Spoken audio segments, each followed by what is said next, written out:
네. 우리 지난 시간에 사도 바울이 자기가 하나님께 소명을 받은 목적이 무엇인가에 대해서 우리가 함께 나누었는데요. 자, 그 목적이 뭐라 그랬어요? 그를 일꾼으로 부르신 이유가 하나님이 우리에게 베푸신 풍성한 그 은혜가 무엇인지를 알게 하기 위하여, 우리에게 베푸신 구원이나 의로운 존재로 만드신 거나 어떤 우리의 거룩한 삶을 살게 하거나 영원한 생명을 주신 것, 우리가 이 땅에 사는 동안에도 참된 기쁨과 즐거움 속에 사는 이 모든 것들, 우리에게 베푸신 이 은혜가 얼마나 풍성한지를 알게 하기 위해서 자기가 부름받았다고 이야기합니다. 근데 오늘 봉독한 내용이 보았더니요, 그러면 이렇게 주의 복음을 증거하는 또 하나의 목적이 무엇인가를 오늘 우리에게 설명을 해줍니다. 그게 오늘 10절의 말씀인데, 자, 그 내용이 뭐죠? 이는 교회로 말미암아 하늘에 있는 통치자들과 권세자들에게 하나님의 각종 지혜를 알게 하려 하심이니, 하나님이 이게 복음을 통해서 많은 자들을 주를 믿게 했는데, 자, 그리고 천국의 비밀을 알게 했는데, 여기에 이렇게 하신 목적의 하나가 뭐라고 그랬어요? 천사들에게 하나님이 얼마나 지혜로우신 줄을 그들로 알게 하기 위해서라고 말합니다. 하나님의 각종 지혜, 풍성한 지혜를 알게 만들기 위해서. 그래서 우리가 이 실은 복음을 들을 때 단순히 구원으로 끝나지 않는 걸 알 수가 있죠. 그래서 우리의 구원은 단순히 내가 예수 믿고 구원받고 천국에 간다는 개인적인 문제로 끝나는 것이 아닌 것을 알 수가 있습니다. 자, 구원은 뭐죠? 단순히 우리의 구원으로 끝나는 게 아니에요. 자, 그게 뭘까요, 여러분? 1장 10절에 이미 우리가 함께 나누었는데요. 하늘에 있는 것이나 땅에 있는 것이 다 그리스도 안에서 통일되게 하려 하심이라. 그리스도가 이 땅에 오셔서 구속하신 그 목적이 하나가 뭐라고 그랬어요? 단순히 우리의 구원으로 끝나지 아니하고 이미 인간의 죄로 말미암아 하나님의 창조하신 모든 것이 다 깨어져 버렸어요.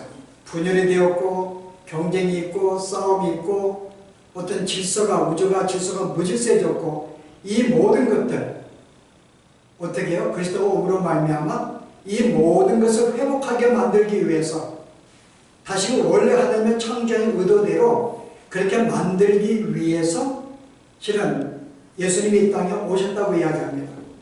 결국은 구원이라는 것은 나 한 사람의 개인이 구원받는 것으로 끝나는 개인적인 문제가 아닌 거죠. 도리가 넓은 범위로 나아갑니다. 바로 그것은 하나님이 어떤 분인 줄 알고 진정으로 그를 알아서 그를 찬양하기 위한 것이었어요. 그래서 우리가 그를 찬양하기 위해서는 그가 어떤 분이신지, 내게 베푸신 은혜가 무엇인지를 바로 알아야지만이 우리는 하나님을 찬양할 수 있거든요. 그래서 궁극적으로 하나님을 알게 하고 그를 찬양하게 만들기 위해서 실은 우리를 예수 믿는 자로 부르신 것입니다. 이게 구원의 목적이었어요. 우리를 구원하신 목적. 근데 한 가지 재밌는 것은요, 오늘 하나님의 각종 지혜를 누구로 알게 하기 위해서 했다고 그래요? 우리들에게 알게 한 것이 아니에요. 보세요, 여러분. 10절에 보았더니요, 교회로 말미암아 우리 교회를 통해서 하늘에 있는 통치자들, 권세자들에게 이것을 알게 하기 위해서 우리를 구원했다는 것입니다. 결국 하나님의 지혜가 누구로 알게 하기 위해서요? 하늘에 있는 천사들에게 알게 하기 위해서 우리를 구원하신 거예요. 그럼 우리가 이런 의문이 있죠. 아니, 천사들 하나님의 지혜를 모르는가? 아니, 하나님을 분명히 천사는 알 텐데 뭘 그들에게 또 천사들에게 뭘 알리기 위해서 우리를 교회를 구원하시고 우리를 통해서 알리게 하실까? 이런 사실은 뭔가 천사들도 아직은 하나님이 어떤 분인지를 잘 모른다는 걸 알 수가 있습니다. 그 목적은 우리를 통해 알게 하기 위한 것이니까요. 물론 천사들은 하나님의 지혜를 알고 있어요. 뭐를 통해서요? 이 땅에 만물을 창조하신 창조 세계를 통해서 하나님이 얼마나 지혜로우신가를 이미 그들은 알았습니다. 왜냐하면 이 말씀 한마디로 이 우주가 얼마나 넓은데요. 이 넓은 우주가 너무나 질서 있게 움직이는 것도 보고 인간의 과거로 이해할 수 없는 서로 이 지구가 공중에 떠 있다든지 태양을 중심으로 빛을 돈다든지 이 모든 것들을 볼 때 하나님이 그 능력과 지혜가 얼마나 큰지를 그들은 보았을 것입니다. 또 인간을 만드실 때, 이 자연을 만들 때에도 이 창조 세계가 얼마나 지혜로운지. 근데 하나님의 물을 어떻게 했어요? 하늘의 물과 땅의 물로 나누었어요. 왜 하늘의 물로 구름을 있게 만들었을까요? 눈에 보이지 않지만 수많은 물이 지금 우리가 공중에 지금 있습니다. 구름을 형성하기도 하고 눈에 안 보이기도 합니다. 그냥 땅에 있게 만들지 왜 이렇게 만들었을까? 그렇게 해야지만이 온 지구 구석구석에 물이 떨어지니까요. 한 곳에 모여서 물이 산 위에 올라갈 수가 없잖아요. 그러니까 하나님 만드신 식물들을 온전히 자라게 만들기 위해서 구름으로 형성하게 만들고 그 사방의 구석에 가가지고 떨어지게 만들고 그래서 온 식물이 자라나게 만들고 또 구름이 있으면 말만 인간이 계속 사막과 같은 그런 생활이 아니라 해를 피할 수 있는 적당하게 살 수 있는 그런 기운도 주시고 이런 것들을 천사를 보면서 뭐요? 아, 하나님은 참으로 지혜로우시구나. 그분의 능력에 무한하시고 참으로 지혜롭구나. 아니 조금만 바닷물이 물이 많아도 이 건져가지고 온 지구가 사막이 된다든지 공기가 조금만 부족해도 인간은 숨을 쉴 수가 없는데 태양의 거리가 조금만 가까워도 뜨고 살 수가 없는데 이 모든 걸 적당히 하시고 볼 때 참으로 지혜로우시구나. 아마 그들은 보았을 것입니다. 근데 그들은 뭘 못 보았어요? 하나님은 그들에게 뭐 더 알기를 원했던 거예요. 그게 우리의 구원의 문제입니다. 그래서 오늘 여러분이 베드로 전서가 전서 1장에 12절에 보면 이런 말씀이 있어요. 하나님이 구약에 계시를 많은 예언의 말씀을 주었는데요. 이는 너희를 위한 것이 아니라 당시 예언을 받고 있는 너의 세대를 위한 것이 아니라 이것은 하나님으로부터 보내신 성령을 힘입어 복음을 위하는 자들로 이제 너에게 알게 하신 것이요 천사들도 살펴보기를 원하는 것이니라. 아니 여기서 천사들도 살펴보는 이 복음에 대해서요. 옛날에 구약에 예수님이 오시고 구원받는 이 모든 것들을 예언하셨는데 이것을 구약의 예언자들이 이것은 앞으로 올 미래의 이야기구나. 근데 이 사실은 뭐예요? 천사들도 살펴보기를 원하는 것이라 그래요. 구약의 모든 예언했던 것을. 이게 무슨 뜻일까? 과연 어떻게 이루어질까? 여기 좀 재밌는 것은요. 살펴보기 원한다고 했는데 원문에는요. 그들의 허리를 구부려서 몸을 구부려서 지켜보고 있다 그 말이에요. 이렇게 단어를 쓰고 있습니다. 얼마나 그 일이 궁금했으면 그 천사들은 알지 못했어요. 하나님이 인간이 죄악에 범죄했는데요. 그들이 구약 때만 해도 그들은 구약의 모든 역사를 볼 때 그들은 온전히 이해하지 못했어요. 어떻게 인간에 대해서 구원하실지, 왜 인간의 죄를 지었는데 멸하지 아니하시는지 그들은 구약에서는 알지 못했습니다. 천사들도 알지 못했던 거죠. 뭘 알지 못했어요? 이 아담은 범죄했어요. 그럼 하나님은 범죄하고 네가 죽겠다고 했는데 하나님이 안 죽이신 거예요. 아니 왜? 왜 저들을 안 죽일까? 분명히 저들이 범죄하면 죽인다고 했는데 물론 그들을 죽이지 않음으로 말미암아 하나님 뭐가 지금 하나님의 성품 가운데 뭐가 드러났어요? 아 진짜 하나님은 사랑이시구나. 범죄도 죽이지 않으시니까. 근데 뭐가 문제예요? 하나님의 공의가 문제인 거예요. 분명히 잘못한 자에게 벌을 줘야 되는데 그래서 아담이 범죄한 다음에 그를 죽이지 않고 살리는 것은 사람으로 이해할 수가 있겠는데 그러면 안 죽이면 하나님의 공의는 어떻게 돼요? 실천이 안 되잖아요. 이 사실을 천사들이 이해하지 못한 거예요. 왜 저들을 살릴까? 그래서 지켜보고 있습니다. 근데 그 다음에 이제 아담의 자녀 가운데 누가 소개가 돼요? 가인과 아벨이 소개가 돼요. 그러니까 가인이 아벨을 죽입니다. 봐라 하나님이 저렇게 또 기회를 주니까 또 죽이지 않느냐. 그래서 아벨을 죽으면은 마땅히 가인을 벌을 해야 돼요. 근데 하나님은 가인을 또 안 죽이는 거예요. 아니 마땅히 벌을 줘야 되는데 보니까는 뭐야? 너를 해하는 자에게는 7배의 벌을 내가 더할 것이다. 아니 가인이 내가 도망갈 때 가인이 그래. 하나님 내가 지금 도망갈 때만 나를 누가 죽이려고 하면 어떡합니까? 그랬더니 하나님이 가인에게 혹시 너를 죽이는 자가 있으면 내가 그에게 7배의 벌을 더할 거야. 너 살 거야. 하나님이 그런 약속을 보인 약속해 주는 거예요. 천사들이 이해할 수 있었을까요? 천사들이 이해 못했어요. 아니 마땅히 가인을 죽여야지. 악을 멸해시켰는데 안 죽이시고 오히려 보호해주신다는 거죠. 근데 천사들을 볼 때는 저렇게 보호해줘도 이미 사람을 죽였는데 악이 번성할 텐데 라고 천사는 생각할 거 아니에요. 역시 번성했어요. 천사들이 예상과 같이. 그게 노아의 홍수죠.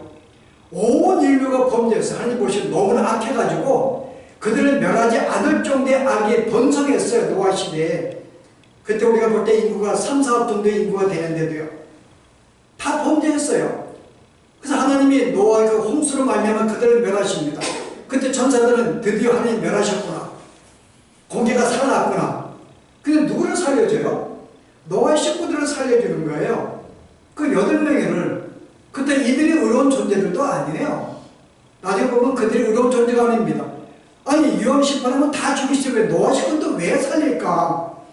분명히 저들이 의로운 존재도 아니기 때문에 살려두면 또 범죄할 텐데 저들이 왜 하나님의 벌을 하지 않지?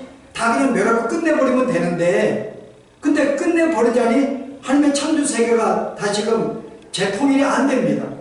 뭔가 이걸 해야 되는데 저들을 살려가지고 어떻게 하실까? 근데 어떤 일이 벌어져요? 드디어 천사들의 예상대로 바벨탑을 쌓습니다. 온 백성이 하나님을 대적하는 거죠. 바벨탑을 쌓으면서. 근데 하나님은 아무 조치를 안 하시는 거예요. 근데 벗더니 하나님이 어떻게 해요? 계속 지켜보다가 아브라함을 우상을 섬긴 아브라함을 부르시는 거예요. 그래서 하나님은 저 사람을 통해서 다시 역사하시는가? 다시 이 온 우주를 다시금 이 창조 세계를 회복하려 하시는가? 하나님이 지켜보았는데 아무것도 안 하시는 거예요. 아브라함을 통해서. 하나님 하신 게 뭐가 있어요? 가나안 땅에 들어가. 가나안 땅에서 80년 동안 돌고 있는데 땅도 주시지 않고 계속 가나안 땅을 돌게 만드시는 거예요. 아무것도 하지 않고. 뭐 하시는가 하나님께서. 그러면 또 그 후손들로 하여금 또 다시금 또 애굽을 다 보내시는 거죠. 또 400년 동안에. 아니 가나안 땅에 들어가신 건 뭐고 왜 또 애굽으로 보내셨을까? 천사들이 이런 사실을 이해하지 못했습니다. 게다가 또 그냥 보낸 것도 아니고 430년간 노예로 보내셨고 계속 고통을 당하게 만드시는 거예요. 하나님이 세상을 구원하기 위해서 그 중에 하나님이 한 백성 아브라함을 불렀다면 이제 그들을 뭔가 보호하고 지켜서 뭔가 백성다운 삶을 살아서 다시 이 하나님의 왕국을 다시금 통일하게 만들면 좋은데 아니 그냥 애굽에 처박아 놓고 노예가 되게 하고 고통하게 만들고 아무것도 안 하시는 거죠. 400년간 잠잠하시는 거예요. 그런 백성을 왜 선택하셨는가? 누구를 통해 다시 회복하실까? 근데 하나님이 그 중에 또 아브라함을 모세를 부르십니다. 근데 모세도 80세 부르세요. 다 나이가 먹어가지고 그에게 뭘 쓰시려고? 아무것도 아닌 존재인데 하나님이 그를 불렀더니 못하겠다잖아요.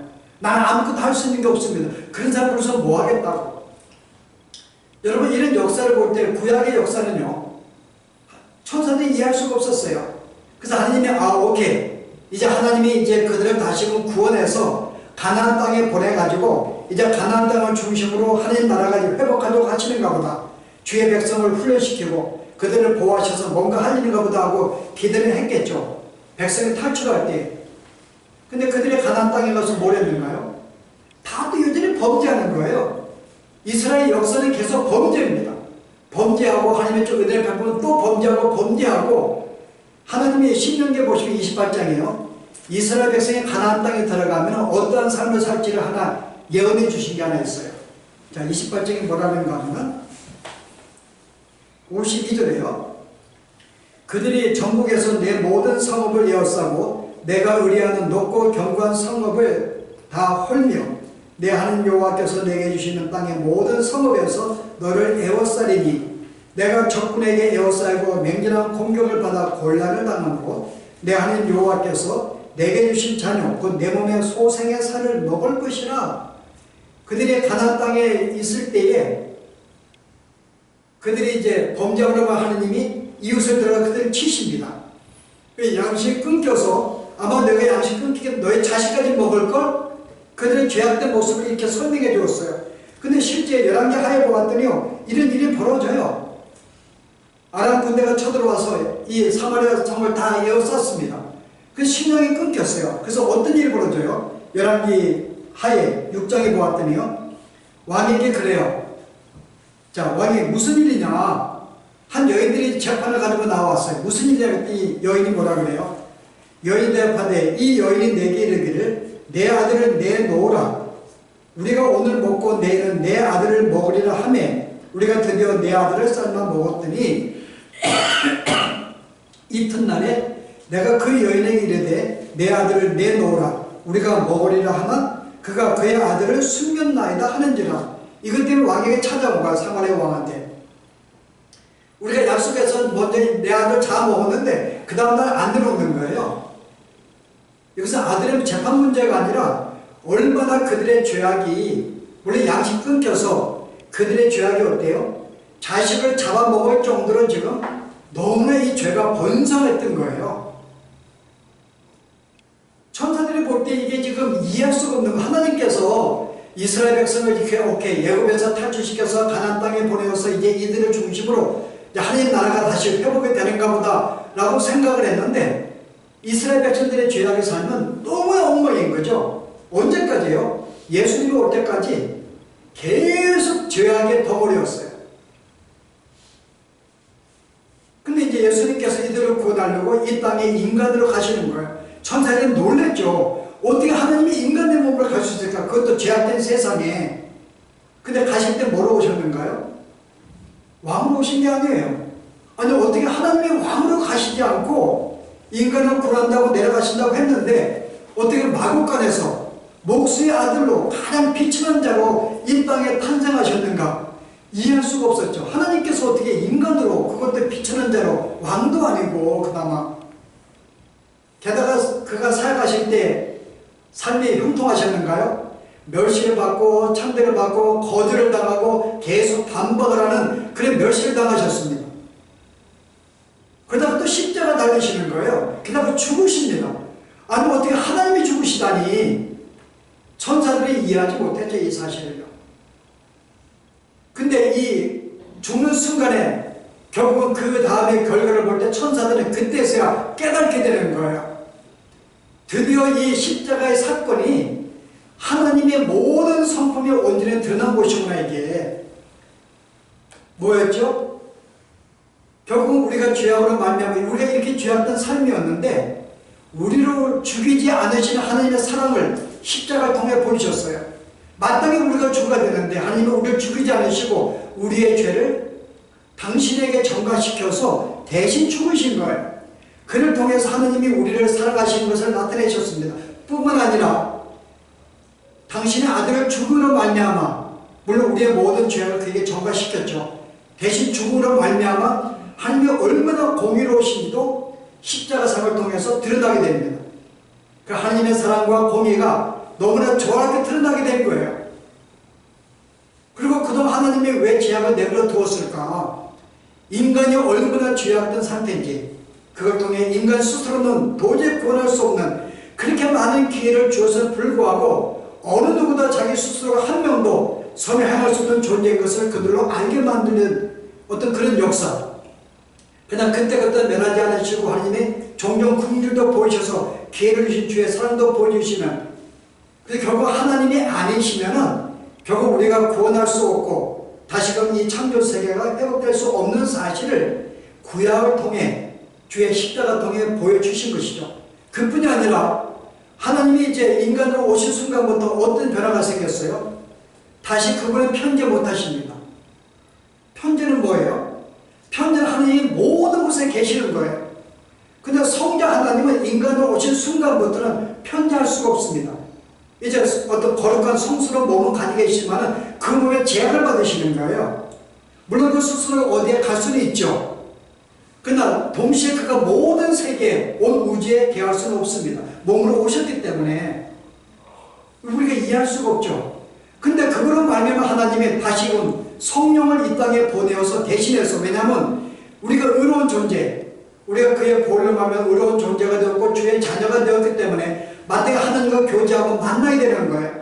근데 예수는 그 일을 할 수가 없죠. 편지를 못 하시기 때문에. 그래서 당신은 대신해서 성령을 우리에게 보내셔서 모든 이 세상에 편지하시면서 구원받은 자들에게 다 역사하고 인지하게 만들어 주셨죠. 근데 그걸 통해 어떻게 해요? 인간의 변화가 생기는 거예요. 응답을 하게 되고 변화가 되고 주님을 사랑하게 되고 충성하게 되는 그 삶이 이루어지는 거죠. 이제 유대인과 이방인이 평생 원수를 지낼 줄 알았는데 이 성령의 역사로 말미암아 주의 구속으로 말미암아 어때요? 서로 그들이 하나가 되기 시작하고 주님과도 회복하기 시작하고 이 모든 역사가 벌어지는 거죠. 자, 근데 우리가 이해할 수 없는 것은요, 아, 드디어 하나님이 이렇게 역사하시고 이렇게 회복하시는구나. 근데 교회가 점점 성장하는데 하나님이 그에게 함께 하셔서 능력을 보이시고 능력을 행함으로써 교회가 성장한 게 아닌 거예요. 아니, 교회가 탄생을 했고 저들이 하나님을 사랑하는 존재로 하나님의 무리가 되었는데도 불구하고 여전히 그들을 보호받지 못하는 거예요.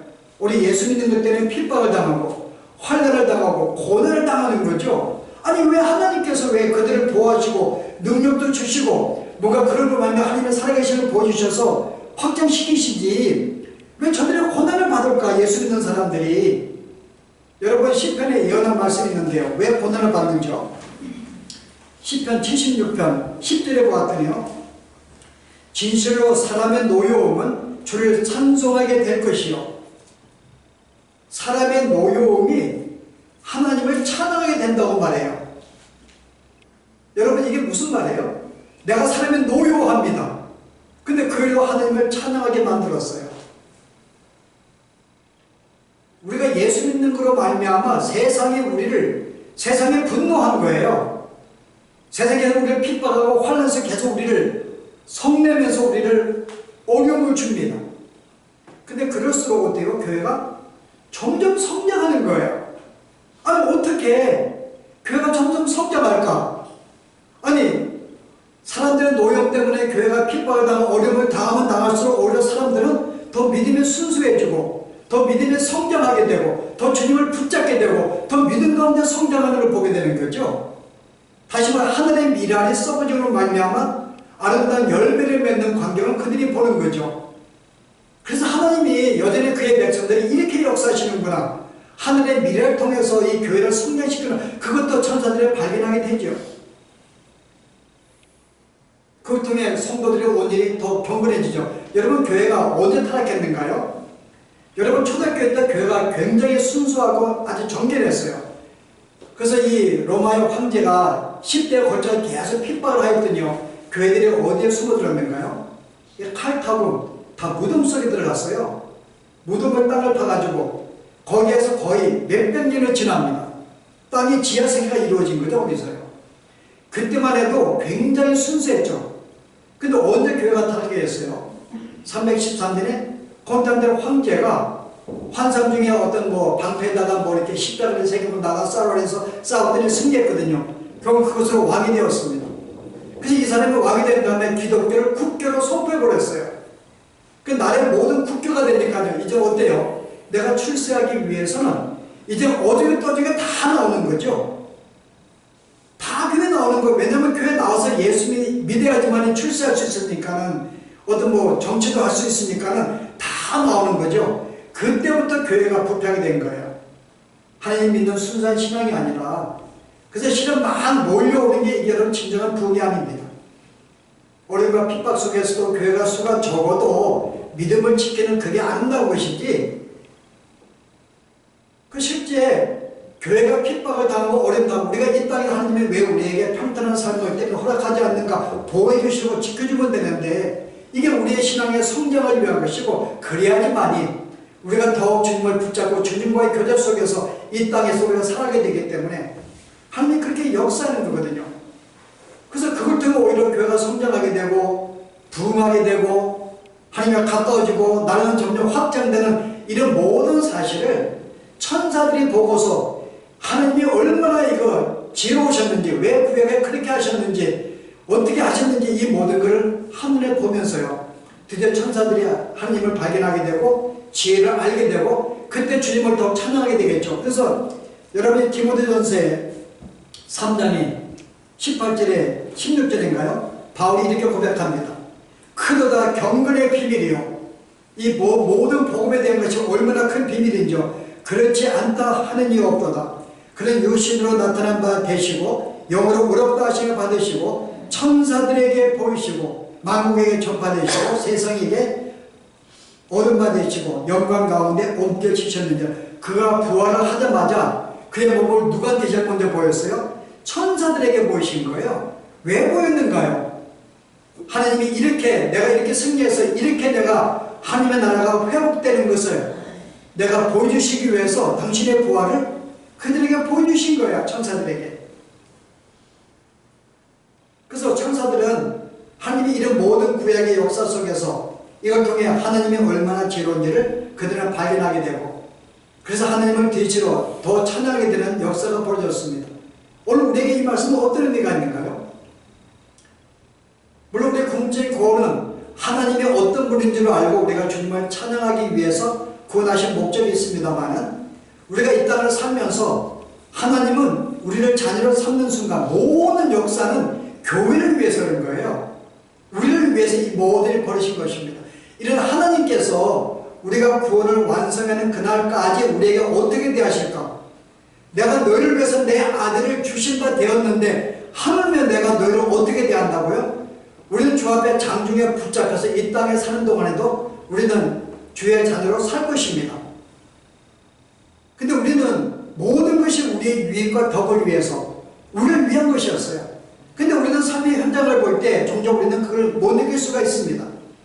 내가 내 계획에 깨어지기도 하고 내가 원치 않는 일을 만나기도 하고 내가 병이 나기도 하고 배신을 당하기도 하고 삶이 너무나 힘들게 경험할 거예요.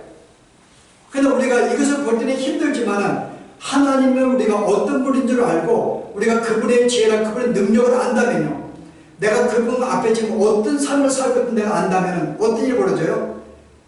모든 걸 내가 마음의 믿음으로 마음의 안심을 갖겠죠. 이 모든 걸 베푸신 하나님인데 내가 이 상황을 이해하지 못하지만 주님의 그 지혜가 있는 분으로서 이게 모든 게 나를 위한 것인 줄 알고 구원의 완성을 위한 것이 알기 때문에 나는 그를 기쁨으로 감사함으로 평안 속에 이 모든 삶을 내가 대처할 수가 있습니다. 우리의 삶을 내가 계획해서 그 계획들을 이루지 않는 것이 있다 할지라도 여전히 그것도 하나님의 허락이고 나를 위한 것이라죠. 우리가 이것을 안다면 우리가 하나님을 믿고 그의 지혜를 믿고 우리는 이 땅에 모든 우리의 삶을 맡기고 평강 가운데 살 수가 있어요. 이게 우리가 발견할 수 있는 진리의 말씀입니다. 어떤 상황에도 원망할 수가 없는 거죠. 기쁨과 즐거움으로. 주님은 그렇게 지혜로우시고 능력이 많으시기 때문에. 근데 또 하나의 사실을 보여주는데요. 오늘 봉독한 내용이었어요. 우리가 주는 교훈이 뭔가 하면은, 자, 하나님의 바울로 하여금 부르셔서 하나님 모든 각종 이 복음을 알리게 만들기 위해서 하나님은 그를 부르셨어요. 자, 그러면은 그가 이제 복음을 증거할 때마다 예수를 믿고 구원받게 될 것이고 이를 통해 하나님의 어떤 분인지를 알게 될 것입니다. 자, 그런데 오늘 이 말씀을 11절 이렇게 소개합니다. 12절에요. 우리가 그 안에서 그를 믿음으로 말미암아 담대함과 확신을 가지고 하느님께 나아감을 얻느니라.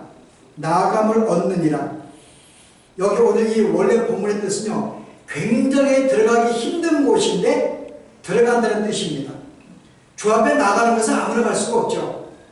근데 이 힘든 것을 우리가 쉽게 나갈 수 있게 되었어요. 그러므로 너희는 담대함과 확신을 가지고 나아가라고 합니다.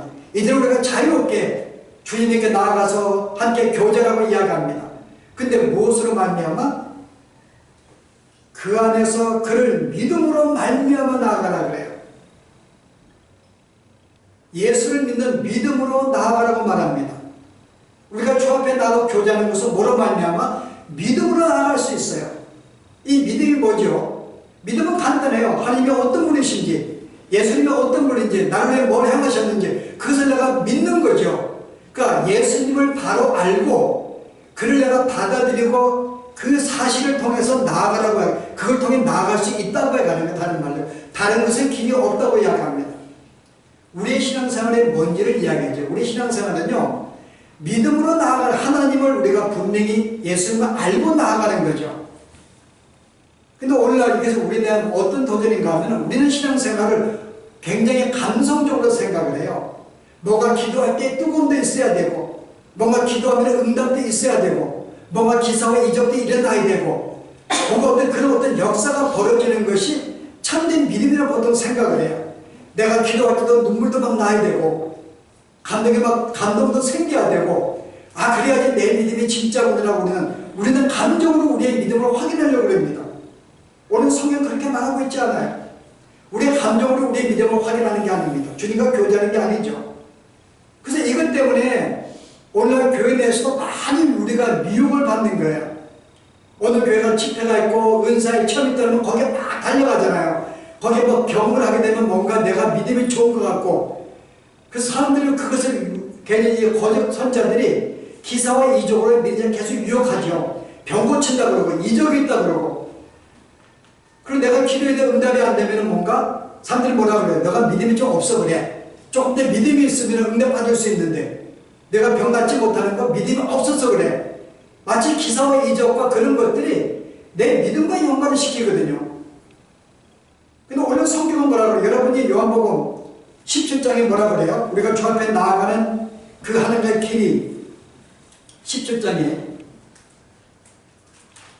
3절 말씀에 영생은 곧 유일하신 참 하나님과 그를 보내신 자 예수 그리스도를 아는 것이다. 영생을 누리는 것, 주님과 회복을 뭐예요? 하나님을 알고 예수님을 아는 것, 그가 어떤 분인지 알고 나를 위해서 행하신 일이 무엇인 줄 알고 바로 그것을 바르게 아는 것만이 구원받는 것이고 주 앞에 나아갔을 때 이야기를 해요. 우리 로마서도 바울은 똑같이 이 말을 합니다. 10장의 17절에 보았더니요, 그러므로 믿음은 들음에서 나며 들음은 그리스도의 말씀으로 말미암느니라. 우리가 믿음은 예수님의 말씀을 들음으로 나는 거예요. 기사와 이적이 아니라 내가 성경을 통해서 말씀을 내가 들음을 통해서 그분이 어떤 분인지, 내게 베푸신 그 사랑이 무엇인지, 그분이 어떤 능력이 있으신지, 이 모든 것은 말씀을 통해서 한다는 거죠. 오늘 이 말씀은 우리가 우리의 신앙생활을 어떻게 하는지를 우리에게 도전하는 말씀입니다. 더 이상 감정이나 기사와 이적이 아니라는 거죠. 여러분, 이적이라는 것은 여러분 왜 이 땅에 하나님이 주었는가요? 여러분, 구약의 신약 역사 가운데 이적은 별로 없었어요. 모세 시대 한 번 있었어요. 왜 모세는요? 예수님의 모형이 저녁에 모형이기 때문에 예수님이 어떤 행하는지를 알게 만들기 위해서 행하시고 여러분. 여러분, 그때 뭐가 있는가요? 엘리야 시대가 좀 있었어요. 구약에 2번 있습니다. 엘리야도 예수님에 대한 모형이에요. 참 선지자의 모형으로 오신 분이기 때문에, 그래서 예수님의 참 선지자로 오셨을 때 그가 어떻게 하신지를 모형으로 보여주기 위해서 두 사람은 잠깐 이적 행했지만 그 외에는 이적 행한 적이 없었어요. 여러분, 여러분 신학시대에 사도 이후로 이적 생겼는가요? 이적 여러 번 생기지 않았어요. 여러분, 예수님이 이적에 대해서 뭐라고 설명을 해요? 기사와 이적에 대해서 요한복음 6장에 보았더니요, 제가 36절 볼게요.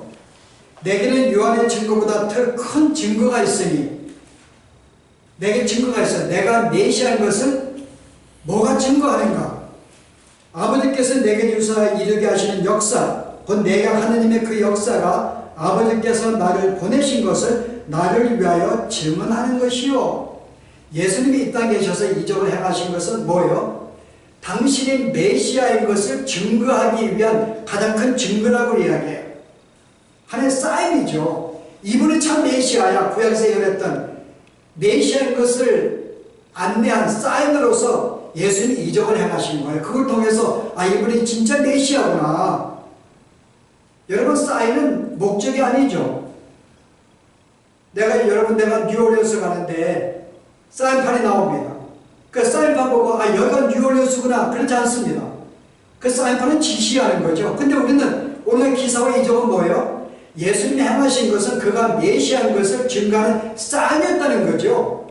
그때 역할이 끝나버린 거예요. 근데 여전히 지금도 뭔가 내가 믿음이 좋으면, 내가 열심히 기도하면 내 자녀가 병을 낫고, 물론 하나님이 안 돌지는 아니에요. 기도에 응답이 있습니다. 내 삶에 때로는 문제가 해결되기도 하고 병이 낫기도 하지요. 그 하나님이 여전히 역사하시기 때문에. 근데 우리가 노골적으로 공적으로 모든 기사와 표적이 공균하게 벌어지는 건 아니에요. 여러분, 그거는 예수님의 잠시 메시아인 것을 증거하기 위한 사인으로 온 거지만요, 그 다음에 아니죠. 근데 오히려 사인은 우리에게, 여러분, 내가 기사 이적을 행하면은 여러분이 믿음이 더 가질 것 같죠? 그래서 세상은 놀라고 다 예수님 믿을 것 같죠? 여러분, 오히려 반대입니다. 여러분, 그 사실이 요한복음 12장이 이렇게 소개해요. 예수님이 죽은 나사로 살리셨습니다. 예수님 일부러 늦게 가셨어요. 왜요? 썩어서 없은 시간 충분히 지날 때까지 일부러 안 가셨어요. 다 썩어서 더 이상 소망이 없는 상태가 된 것을 그때 예수님이 그 찾아갔거든요. 근데 그가 살아나서 다시 부활에 나오는 모습을 보게 됩니다. 얼마나 놀랐겠냐고요. 여러분 같으면 당장 예수님 따르고 믿죠. 근데 어떤 일이 벌어져요? 12장 보시면요. 9절의 말씀이요. 유대인의 큰 무리가 예수께서 여기 계신 줄 알고 오니 이는 예수만 보기 위함이 아니요 죽은 자 가운데서 살리신 나사로도 보려 합니다. 많은 사람이 모였어요. 그런데 대제사장들이 나사로까지 죽이려고 모여하니 나사로 때문에 많은 유대인이 가서 예수를 믿음이니라. 어떤 사람 믿기도 했어요. 그때 메시아의 증거였기 때문에. 근데 누가 지금 반대하는 거예요? 대제사장들이 오히려 그의 사도들과 믿는 자들과 죽이려고 하는 거예요. 이유가 뭘까요? 대제사장들은 부활을 믿지 않는 자들입니다. 여러분 이 대사장들은 사두개인들이에요. 사두개인들이 대사장들입니다. 바리새인들은 부활을 믿는 존재들이었어요. 근데 사두개인들은 부활을 믿지 않아요. 이 땅에 사는 동안에 하나님의 축복 속에 사는 것만 믿었죠. 그러니까 신은 사두개파와 이 바리새파는 둘이 완전히 적과 적이에요. 근데 예수님이 올 때는 공동의 적을 적들이 합쳤죠. 잠시 합친 것 뿐이지 원래는 두 사이가 안 좋습니다. 한쪽은 부활을 안 믿는데 한쪽은 부활을 믿고. 근데 이들이 부활을 안 믿는다고 가르친 존재들인데 나사로가 부활하게 되면 자기들이 모든 가르침과 모든 게 신뢰가 깨져버리잖아요. 그래서 이거를 묵인하기 위해서 계속 죽이려고 시도했던 거죠.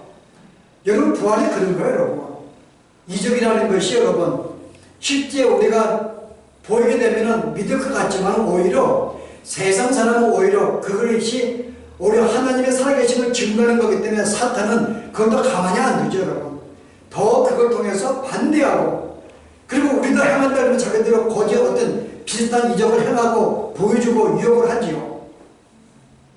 그래서 이런 기사와 이적 여러분 감정적으로 뜨거워지고 내가 기도하는데 눈물이 없다 그래서 여러분 내 신앙의 가짜가 아닙니다. 꼭 눈물을 흘리는 것. 여러분 나이가 먹을수록 눈물을 별로 안 흘려요. 여러분 초기는 왜 이렇게 눈물이 많이 났는지. 근데 나이가 되니까 눈물이 나더라고요. 지선 말대로 고선 말대로 여기서 호르몬 생겨서 몰라도 잠깐 들어보면 눈물이 나요. 여러분 아니 왜 이렇게 감성적이 됐는지. 그런데 옛날에 비해서는 신앙생활 때문에 뭐 감동이 벅차고 뭐 그런 거 별로 없어요. 왜요? 우리는 그만큼 지적으로 더 주님을 깊이 알아갔기 때문에 우리의 신앙이 더 성숙해졌기 때문에 그런 감정적인 의존하지 않았기 때문에 그런 거죠. 우리가 성숙한 발전된 신앙이지 여러분. 여러분 신앙이 잘못된 게 아닙니다. 기도의 응답이 없다 그런다 할지라도 기사의 표적이 없다 할지라도 내 감성이 없다 거기에 유혹받지 마세요. 어느 교회 뭐 집회에 따라서 여러분 쫓아갈 이유가 없습니다. 왜요? 내가 믿음으로 말미암아 주 앞에 담담으로 나간다 그랬지 내 감정이나 기사의 이적이 아닌 것을 성경이 말하고 있으니까요. 그래서 오늘의 이 말씀은 우리에게 몇 가지의 도전을 주고 있는데요. 하나님의 지혜가 얼마나 크신지는 우리는 삶 속에 경험하게 될 것입니다. 그러나 그분의 지혜를 알면 알수록 우리는 더 마음의 평안을 느낄 거예요. 그 지혜를 아는 것은 말씀을 통해서 할 수 있습니다. 바울이 받은 계시를 내가 증거하는 이유가 그걸 내가 들은 말미암아 주가 어떤 분인지를 알게 만들기 위해서 그래서 여러분들이 주님이 어떤 분인지를 알게 만들기 위해서 성경을 읽어야 되는 거예요. 이런 분이시구나. 그리고 우리가 어때요? 이 복음이 확장되는 것 내가 주 앞에 모든 나아가는 것은 믿음으로 나아갈 수밖에 없기 때문에 역시 이것도 주님을 바로 알아야지만 내가 더 담대하게 더 평화롭게 기쁨으로 나아갈 수가 있는 거죠. 그래서 오늘 이 결론적인 모든 말씀은 우리가 주님을 바로 알고 해야지만이 우리가 참된 믿음과 참된 기쁨과 주님을 알면서 의지하는 삶을 살게 된다는 것입니다. 여러분 그런 점에서 우리는 성경을 바로 알아야 되고 교리도 우리가 바로 배워야 되고 열심히 공부해서 알아야 되는 거죠. 이게 우리의 신앙의 아름다운 성숙이며 우리 삶의 기쁨이기 때문에 우리가 이와 같은 삶이 있기를 바랍니다. 기도하십시오. 오늘 하나님이 어떠한 분이신지 우리를 구원하신 하나님의 그 손길과 그 능력이 얼마나 큰지 얼마나 지혜로운지 오늘 우리가 복음을 통해서 또 저희들이 다시 한번 상기하며 알게 되었습니다. 비록 우리가 우리의 지혜로는 이해하지 못하고 내가 원하지 않는 사건들이 벌어짐에도 불구하고 이 모든 것들이 나의 온전한 신앙의 성숙과 완성을 위해서 하나님께서 인도하시는 줄 알고 허락하신 줄 알고 어떠한 상황 속에서도 우리가 방황하지 아니하고 좌절하지 아니하며 오히려 기쁨과 즐거움으로 감사함으로 모든 상황을 맞이하고 믿음으로 나아갈 수 있는 저희들의 삶이 되도록 인도하여 주시기를 원합니다. 우리가 참다운 주님과의 교제와 주 앞에 나아가는 것은 우리의 참된 신앙, 주님을 바로 알고 믿음이 우리가 믿음으로 나아갈 줄 알고 이제부터 더 주님을 깊이 알아가기를 원하며 더 우리가 주의 말씀을 더 우리가 탐구하기 원하며 저 주의 말씀을 접함으로 말미암아 내게 은혜를 보신 하나님의 어떤 분이신지를 더 깊이 깨달아 더 주님으로 말미암아 더 마음의 평안을 누리고 더 감사가 넘칠 수 있는 저희들의 삶이 되도록 하나님이 인도하여 주시옵소서. 예수 이름으로 기도합나이다.